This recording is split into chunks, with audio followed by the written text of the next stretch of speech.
Major update today from the people opposed to the light rail extension. Election day was a busy day for them. The tide wasn't on the ballot, but the petitions were out. And tonight, the numbers of signatures they collected. 10 on your side, Deanna LeBlanc has those latest numbers for us. Deanna.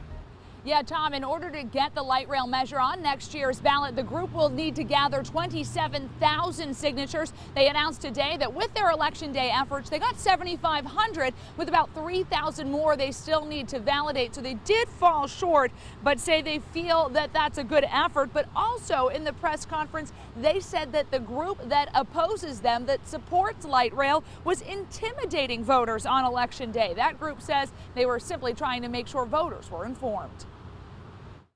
You may have seen these booths on Election Day. A group of light rail opponents used them to get signatures. It's an attempt to get a light rail question on next year's ballot. We're just expressing our First Amendment right to be out there and to request people to sign the petitions. They blame their opponents, Light Rail Now, of getting in the way on Election Day. We had a number of cases where people had reported to us that while they were trying to get petitions signed, they had pro-light rail opponents or pro-light rail individuals who were telling people not to sign petitions. They call the behavior intimidating and reprehensible. We took those claims to Light Rail Now. I mean, I just find it incredible that they would make such accusations. Gene Evans of Light Rail Now says they were at the polls that day to clear up what they say was misleading information. The bottom line is that we were there to have a presence, to inform the voter, to let them know the truth and give them accurate information, and to give them another side of the story, because sometimes things get a little tainted.